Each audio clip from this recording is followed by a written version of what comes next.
மூவா அவர்களின் சிறுகதை. எதையோ பேசினார். வேதாந்த நெறிக்கும் மற்ற சமய நெறிக்கும் உள்ள வேறுபாட்டை ஆராய்ந்து குறிப்பெழுது கொண்டு வீட்டை விட்டு கிளம்பினேன். இன்று சமய உலகிலே ஒரு தெளிவை ஏற்படுத்திவிட முடியும் என்ற நம்பிக்கையோடு தேர்வில் நடந்தேன். என் பேச்சை கேட்க நல்ல கூட்டம் வந்திருக்கும் என்று தற்பெருமையாக எண்ணிக்கொண்டே பஸ் நிலையத்தை அடைந்தேன். உனக்கு வாழ்க்கைப்பட்டு என்று தொடங்கிய விம்மிய குரலை கேட்டு திரும்பினேன். குளிர்ந்த கன்னங்களையும் அழுக்கேறிய ஆடையையும் கண்டேன். பலபல என்று மின்னும் கற்களோ உலோகமோ காதிலும் இல்லை, கழுத்திலும் இல்லை, கையிலும் இல்லை. அந்த பெண்ணுருவை பார்த்ததும் பார்க்காததுமாய் நின்றிருந்த ஒருவர் காக்கி உடை உடுத்திருந்தார். அவருடைய கண்களிலும் வறுமை இருந்தது, பேச்சிலும் அந்த வறுமை இருந்தது. பேச்சில் வறுமை என்றால் குறைந்த அளவான பேச்சு என்று எண்ண வேண்டாம். வறுமையினால் தாழ்வுற்று பிறரையும் தாழ்வுற செய்யும் போக்கு அந்த பேச்சில் இருந்தது. அநாகரிகம் அந்த பேச்சில் இருந்தது. ஒரு வகை போக்கிரித்தன்மை அந்த பேச்சில் இருந்தது. இவையெல்லாம் வறுமையின் விளைவுகள் அல்லவா? இப்படிப்பட்ட வறுமை அவருடைய பேச்சில் இருந்தது. 5 வயதுள்ள பையன் அந்த தாயின் முந்தானையை பற்றி கொண்டே நின்றான். அவனுடைய பார்வை தாயின் முகத்துக்கும் தந்தையின் முகத்துக்கும் தாவி பறந்து கொண்டிருந்தது. தாய்க்கும் தந்தைக்கும் இடையே 3 வயதுள்ள பெண் குழந்தை இங்கும் அங்கும் திரும்பி கொண்டிருந்தது. இங்கே யார் உன்னை வரச் சொன்னது? எனக்கு வருவதற்கு வழி தெரியும். உன் துன்பம் உனக்கு, உன் தொல்லை எனக்கு. நான் 100 சம்பாதிக்கிறேனா? நானே வேலைக்கு காஃபி இல்லாமல் காப்பிக்கு காசு இல்லாமல் அலைகிறேன். என்னை என்ன செய்ய சொல்கிறாய்? இங்கெல்லாம் வரக்கூடாது, வாய் திறக்கவும் கூடாது. இந்த வாக்கியங்களே நான் அவருடைய பேச்சிலிருந்து நாகரிகமாக பொறுக்கி எடுக்கக்கூடிய வாக்கியங்கள். இவற்றை தொலைவிலிருந்து கேட்டபோதே என் மனம் இலகிவிட்டது, கசிந்து உருகத் தொடங்கிவிட்டது. இவர்களின் பேச்சை கேட்டு நின்றால் மானம் என்ற ஒன்று இவர்களின் நெஞ்சை பிளக்குமே என்று அஞ்சி அப்பால் நகர்ந்தேன். பஸ் ஏறி உட்கார்ந்தேன். அவர்கள் இருந்த இடத்தை எட்டி பார்த்தேன். இருவரும் பேசியது கேட்கவில்லை. கை நீட்டி நீட்டி அசைத்த அசைவிலிருந்து பேச்சின் வேகம் மிகுந்து விட்டதோ என்று எண்ணினேன். பஸ் புறப்படுவதற்கு வீலை ஊதப்பட்டது. அதை கேட்டதும் அந்த ஆள் அங்கிருந்து மடமடவென ஏறி பஸ்ஸுக்குள் வந்தார். அப்பா அப்பா என்ற குரல் என் காது வரை எட்டியது. பையனோ பொன்னோ என்று உற்று கேட்டேன். பையன் சிறிது தூரம் பின்தொடர்ந்து வந்து திரும்பி விட்டான். தாயை நெருங்கி முந்தானியை பிடிக்க முயன்றான். ஆனால் என்ன காரணத்தினாலோ அந்த தாய் அவனுடைய கன்னத்தில் இடித்தாள். தலையை தட்டினாள். பையன் அழுது கொண்டே நின்றான். அந்த ஆளோ பஸ்ஸை நெருங்கி வந்து விட்டார். அந்த சிறு பெண் குறுகுறு என்று தொடர்ந்து ஓடி வந்து கொண்டே இருந்தாள். போ, வராதே, அம்மா கிட்ட போ, அடிப்பேன், போ என்றார் அவர். அந்த இளம் பெண்ணோ அப்பா காலனா, அப்பா காலனா என்று விடாமல் கேட்டு கெஞ்சினாள். அவர் தயங்காமல் பஸ்ஸின் முன்புற கதவை திறந்தபோதுதான் நான் ஏறிய வண்டியின் டிரைவரே அவர்தான் என்பதை உணர்ந்தேன். சிறுமி 3 வயதுள்ள குழந்தை இளங்கைகளை நீட்டி கேட்டுக்கொண்டே நின்றாள். பஸ் புறப்படுவதற்கு முன்னே அவளுடைய கையில் ஒரு காலனா விழுந்தது. அதை பெற்றுக்கொண்டதும் அவள் துள்ளி துள்ளி அசைந்து ஓடுவதை கண்டேன். பஸ் புறப்பட்டது. இந்த இளம் குழந்தையையும் அவள் தாயின் கை தாக்குமோ என்று அஞ்சினேன். டிரைவராக முன்னே இருந்த ஆளையும் பார்த்தேன். ஆனால் என் மனம் மட்டும் கந்தல் பாவடையோடு ஓடிய அந்த பெண்ணை மறக்கவில்லை.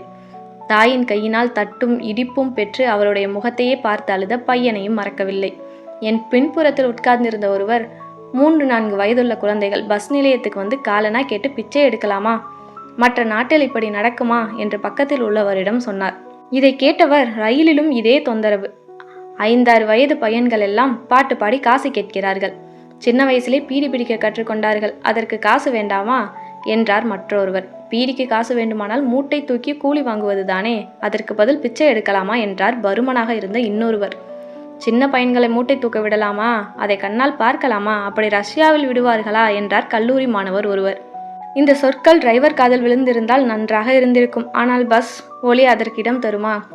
அந்த பெண் குழந்தை பிச்சை எடுப்பதாக எண்ணிவிட்டார்களே என்று வருந்தினேன். யாரை நோவது? வீட்டில் கண்டு கொஞ்சி மகிழாமல் வழியில் கண்டு கெஞ்சி அள வைத்த தந்தையை நோவதா? மானத்தோடு வீட்டில் அடங்கி மடியாமல் கணவனை தேடி வெளியே வந்து போராடிய தாயை நோவதா? மனம் வரவில்லை. அந்த பையனையும் நினைத்தேன். ரயிலில் பாடுவது, பீடி பிடித்து திரிவது, மூட்டை தூக்குவது என்றெல்லாம் உடனிருந்தவர்கள் சொன்னபோது அந்த பையனுடைய எதிர்காலத்தை சோதிடம் முறையாக கூறுவது போல் தோன்றியது. அந்த தாய் டிரைவருடைய மனைவிதானா? மனைவியால் அவரை தேடி வரவேண்டிய காரணம் என்ன? ஒருவேளை வைப்பாட்டியோ? வைப்பாட்டியானால் முதலில் இருந்த அன்பு பிறகு குறைந்ததற்கான காரணம் என்ன என்றெல்லாம் எண்ணினேன்.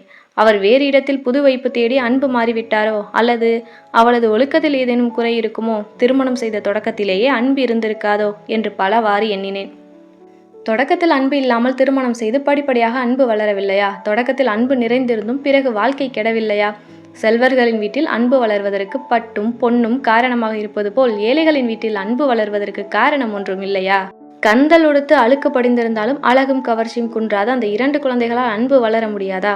இந்த கேள்விகளும் என் உள்ளத்தில் எழுந்து கலங்கின. இந்த கலக்கத்திற்கு இடையே பஸ்ஸை விட்டு இறங்கி அந்த சங்கத்திற்கு சென்று சேர்ந்தேன். கலகத்திற்கு இடையில் நான் மேடை ஏறி பேசினேன். நினைத்து வந்தது போல் அவ்வளவு தெளிவாக பேச முடியவில்லை. ஆனால் பேச்சின் முடிவில் தெளிவும் இருந்தது, துணிவும் இருந்தது. உலகத்தில் உள்ளவை எல்லாம் என் பரிணாமம் என்று உணர்பவனே ஞானி.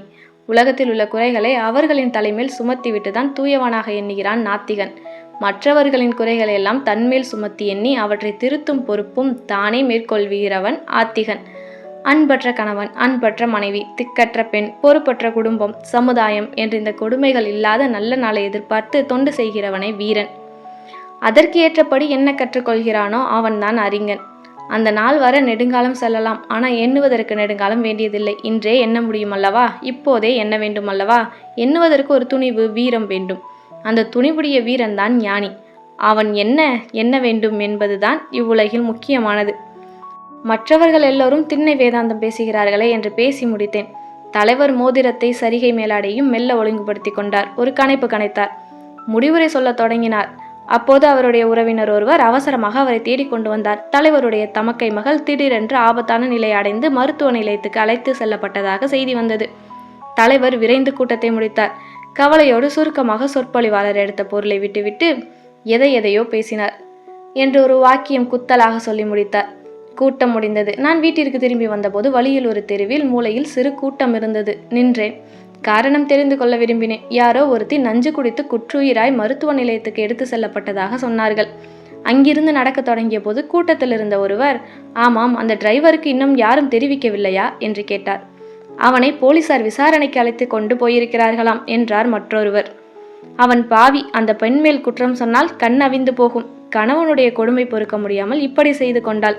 அவளுடைய தாய்மாமன் ஒருவர் இருக்கிறார், நல்ல பணக்காரர், படித்தவர், வேதாந்தி என ஒருவர் சொல்லிக்கொண்டே நடந்தார்.